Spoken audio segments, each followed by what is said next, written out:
My name is Daniel Harper, and this is the story of how one decision, born of nothing more than human decency, changed my life forever.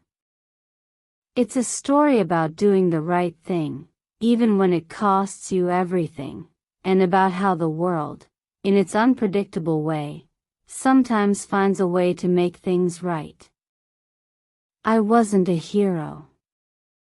I wasn't looking for glory. I was just a regular guy, working a regular job, trying to get by. But 24 hours after I was fired for helping a soldier, I got a call from the White House, and nothing in my life would ever be the same. Let me take you back to where it all began. I was 32 years old, living in a small town called Millwood, Virginia. It's one of those places where everyone knows each other, where the diner on Main Street serves the same pancakes they've been flipping for decades, and where life moves at a steady, unhurried pace. I worked at a hardware store called Grayson Supplies, a family-owned business that had been a fixture in Millwood for 3 generations. My job wasn't glamorous. I stocked shelves, helped customers find the right tools, and occasionally manned the register. But it was honest work, and I took pride in it. I'd been there for 7 years, and while the pay wasn't great, it was enough to cover my rent, keep my old pickup truck running, and save a little for the future. My boss, Mr. Grayson, was a hard man to please. He was in his late 60s, with a gruff voice and a no-nonsense attitude. He'd inherited the store from his father and ran it like a military operation. Punctuality was non-negotiable. Inventory had to be perfect. And above all, the customer was king. I didn't mind the structure. It suited my own sense of discipline, honed from years of working odd jobs to put myself through community college. But Mr. Grayson had a way of making you feel like you were always one mistake away from being replaced. Still, I kept my head down, did my job, and earned his grudging respect. Or so I thought. It was a Tuesday morning in early September, the kind of day where the air is crisp and the leaves are just starting to turn. The store was quiet, with only a handful of customers browsing the aisles. I was restocking nails near the front when I noticed a man standing outside, just beyond the glass doors. He was young, maybe in his mid-20s, wearing a faded army jacket and a backpack slung over one shoulder. His boots were scuffed, and his face had that weary look you see in people who've been carrying a heavy load for too long. He wasn't coming in, just standing there, staring at the ground like he was trying to muster the courage to do something. I watched him for a moment, wondering if he needed help. Mr. Grayson had a strict policy about loitering. He didn't like people hanging around the store if they weren't buying anything. But something about this guy told me he wasn't trouble. I set down the box of nails and stepped outside. "Everything okay?" I asked, keeping my tone friendly but neutral. He looked up, startled, and I saw his eyes, tired, but sharp, like he was sizing me up. "Yeah, I'm fine," he said, his voice low. "Just figuring things out." I nodded, not wanting to push. "You need anything?" "We've got water inside, or I can grab you a coffee from the machine." He hesitated, then shook his head. No, thanks. I'm just waiting for a ride. Supposed to pick me up here, but they're running late. There was something in his voice, a mix of pride and vulnerability, that made me pause. I glanced at his jacket, noticing the patch on the sleeve, a unit insignia from the 101st Airborne. You serve? I asked. He nodded, almost reluctantly. Yeah. 2 tours in Afghanistan. Got back 6 months ago. I felt a pang of respect. My older brother had served in Iraq, and I knew the toll it took, even if he never talked about it. Thank you for your service, I said, meaning every word. If you need a place to sit while you wait, you're welcome inside. No pressure. He studied me for a moment, then gave a small nod. Appreciate it, he said, and followed me into the store. His name was Ethan Carter. He didn't offer much about himself at first, just short answers as we sat near the register with a couple of paper cups filled with lukewarm coffee.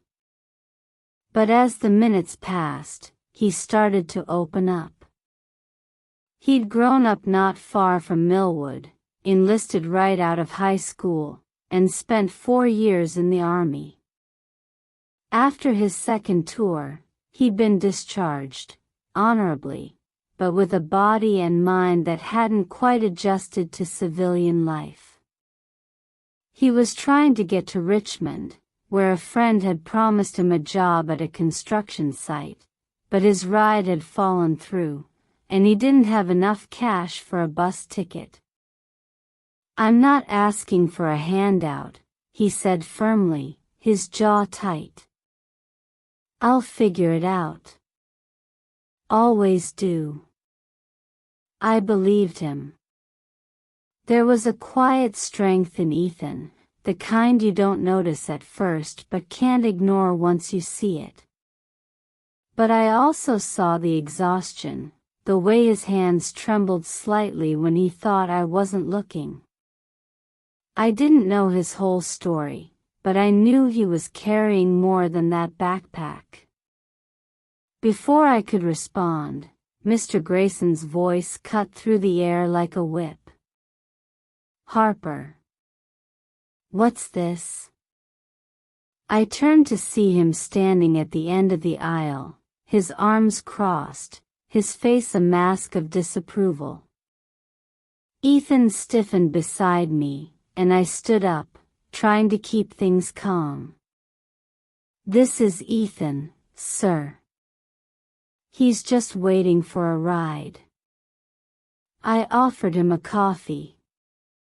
Mr. Grayson's eyes narrowed as he looked Ethan over, taking in the worn jacket, the backpack, the unshaven face. This isn't a shelter, Harper. You know the rules. Customers only. I felt my stomach tighten. He's not causing any trouble, sir. He's a veteran, just passing through. I don't care who he is, Mr. Grayson snapped. You're on the clock, not running a charity. Get him out, or you're both out. Ethan stood up, his movements deliberate. I'll go, he said quietly, slinging his backpack over his shoulder. Didn't mean to cause a problem. I wanted to argue, to tell Mr. Grayson he was being unfair, but Ethan's eyes met mine, and he shook his head slightly, like he was telling me not to push it. I followed him to the door, my mind racing for a way to help. As he stepped outside, I reached into my pocket and pulled out my wallet. I had $40, my grocery money for the week. I pressed it into his hand. "For the bus," I said. "Get to Richmond. You've got this." He looked at the money, then at me, his expression unreadable. "I can't take this," he said. "You can, and you will," I said, keeping my voice firm. "Consider it a thank you for what you've done for all of us." For a moment, I thought he'd refuse, but then he nodded, his voice barely above a whisper. "Thanks, man. I won't forget this." And then he was gone, disappearing down the sidewalk, his figure growing smaller until he turned a corner and was out of sight. I stood there for a moment, feeling a mix of relief and frustration. I'd done what I could, but it didn't feel like enough. When I turned back to the store, Mr. Grayson was waiting. "My office," he said, his tone icy. "Now." I followed him to the cramped room at the back of the store, where he kept his desk buried under invoices and old coffee cups. He didn't sit down, just stood there, his hands on his hips. "What the hell was that, Harper? You think you can turn my store into a soup kitchen?" "I was just helping someone, sir," I said, trying to keep my voice steady. "He wasn't doing any harm." "That's not your call to make," he said. "You're here to work, not play Good Samaritan on my dime." "You gave him money, didn't you?" "Your own money?" I nodded, unsure where this was going. "Yes, sir." "It was mine, not the store's." "That's not the point," he barked. "You're making us look soft, like we're running a charity instead of a business. I can't have that. I can't have you undermining me." "I wasn't trying to undermine you," I said, my frustration starting to show. "I was trying to do the right thing. He served our country. He deserved a little kindness." Mr. Grayson's face hardened. "You want to do the right thing? Do your job. But you can't, can you? You're too busy playing hero." He paused, and I saw the decision in his eyes before he said the words. "You're done, Harper. I can't trust you to follow my rules. Clean out your locker and get out." I stood there, stunned, the words sinking in like a slow poison. "You're firing me?" I asked, my voice barely above a whisper. "You heard me," he said. "You're out. Don't make a scene." I wanted to argue, to tell him he was wrong, that he was punishing me for being human. But the look in his eyes told me there was no changing his mind. So I nodded, turned, and walked out of his office. I grabbed my jacket from the locker, left my apron on the counter, and stepped out into the September air, my mind reeling. 7 years. 7 years of showing up early, staying late, doing whatever was asked of me. And it was gone, just like that, because I dared to show a stranger a moment of compassion. As I walked to my truck, I felt the weight of it all, the anger, the disbelief, the fear of what came next. I had no savings to speak of, no other job lined up. My apartment lease was due in 2 weeks, and I had no idea how I'd make rent. But beneath it all, there was a small, stubborn spark of conviction. I didn't regret helping Ethan. I'd do it again, even knowing the cost. That night, I sat in my apartment, staring at a half-empty bottle of beer, trying to make sense of what had happened. The TV was on, some news channel droning in the background, but I wasn't listening. My phone sat silent on the table, and I wondered if I should call my brother or my parents, tell them I'd been fired. But I didn't want their pity, not yet. I needed to process this on my own, to figure out what I was going to do. I went to bed late, my mind still spinning, and when I woke up the next morning, the reality of my situation hit me like a freight train. I was unemployed, with no prospects and no plan. I forced myself to get up, to make coffee, to start looking for jobs online, but my heart wasn't in it. The injustice of it all gnawed at me. I wasn't perfect, but I'd been a good employee. I didn't deserve this. Around noon, my phone rang.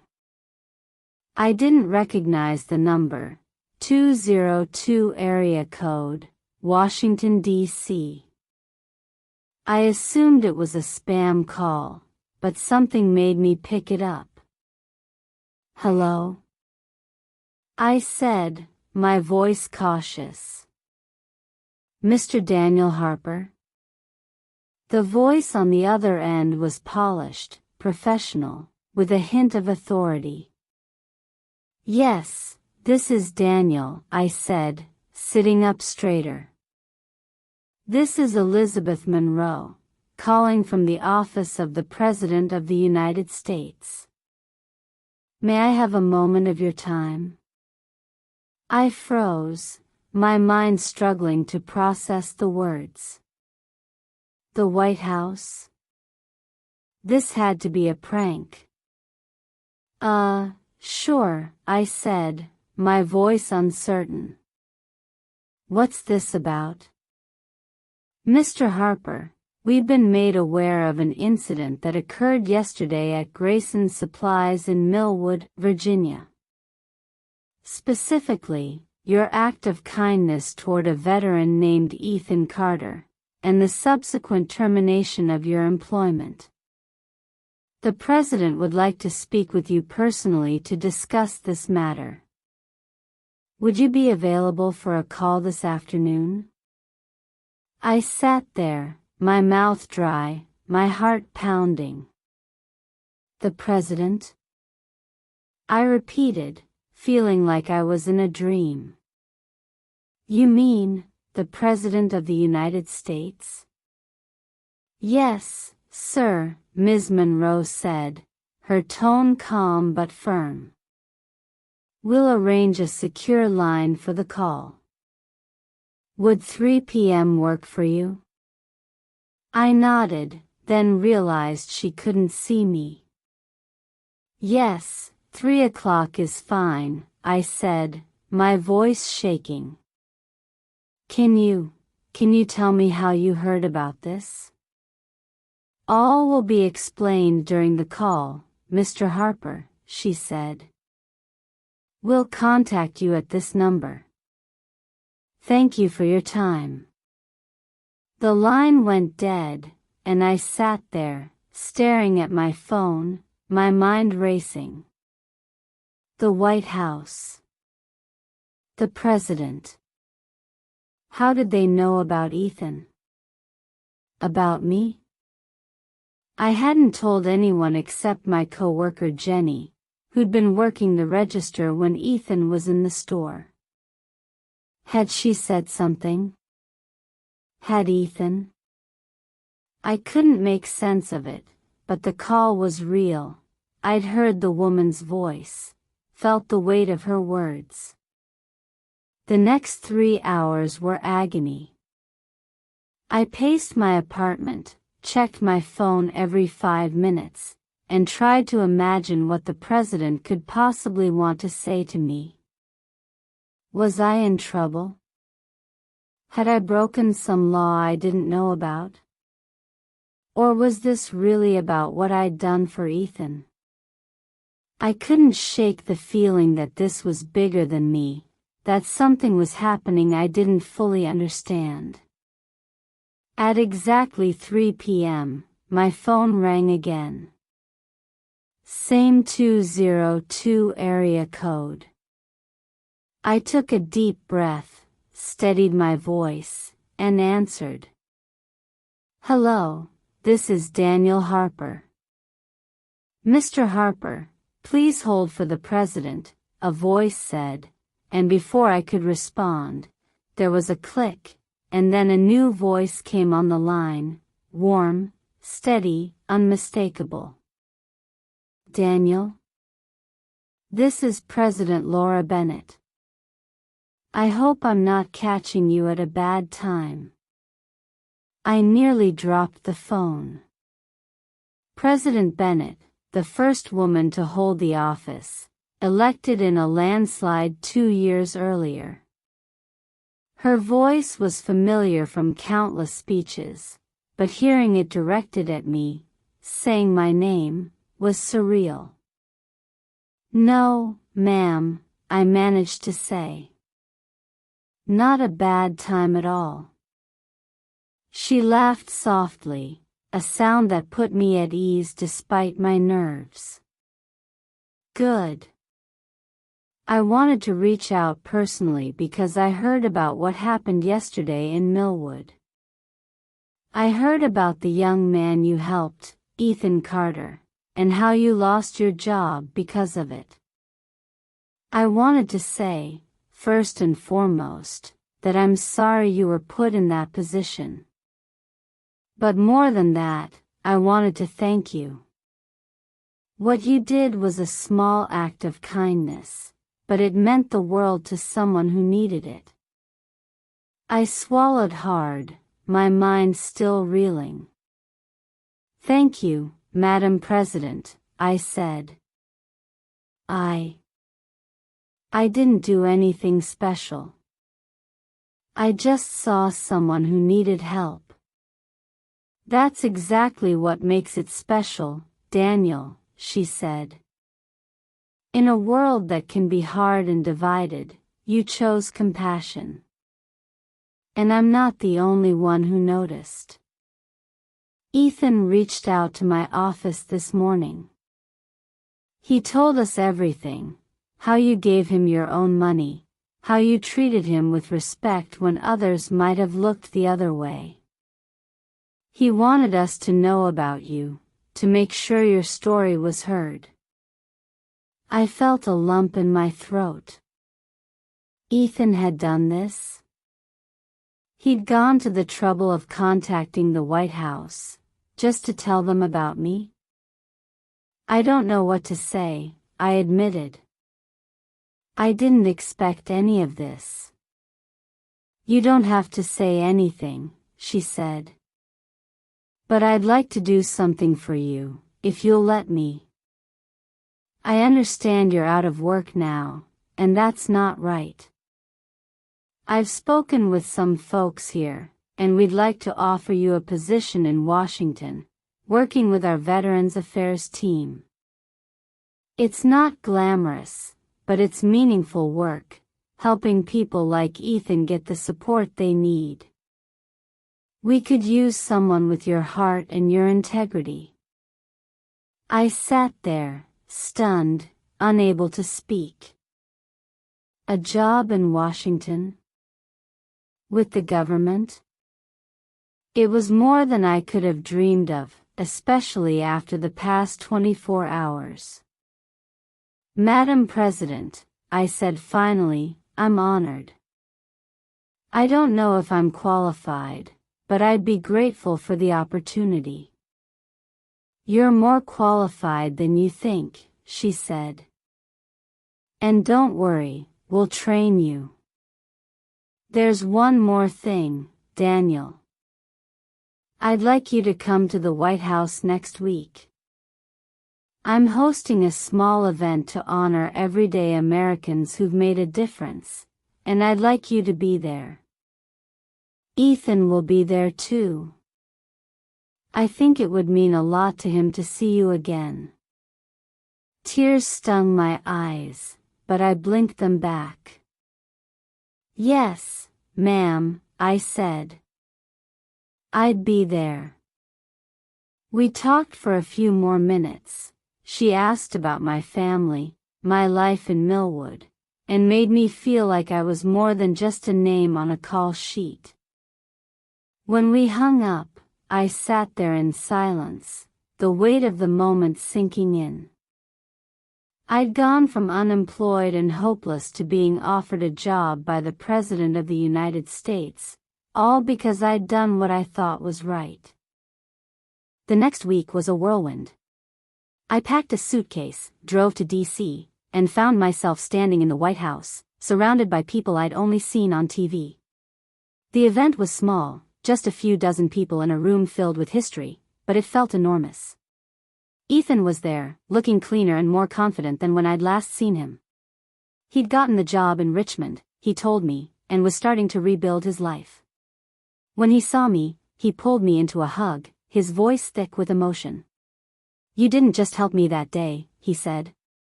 You reminded me I was worth helping. Thank you, Daniel. I didn't know what to say, so I just hugged him back.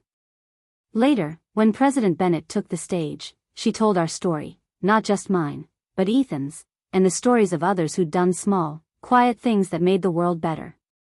She called us the backbone of America, the people who keep hope alive. I'm not ashamed to say I cried. That was a year ago. Today, I'm working in D.C., helping veterans navigate the system, find jobs, and get the care they deserve. It's not easy work, but it's the most rewarding thing I've ever done.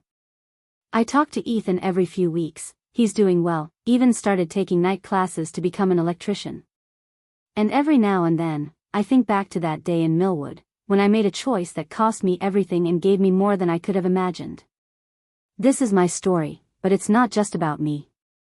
It's about Ethan, about the president, about every person who chooses kindness over indifference, who sees someone struggling and decides to help. It's about the ripple effect of one small act, and how it can change lives, including your own. I'm no hero. I'm just Daniel Harper, a guy from Millwood who helped a soldier and found himself on a journey he never expected. And if I've learned anything, it's this: do the right thing, even when it's hard. You never know who's watching, or where it might lead.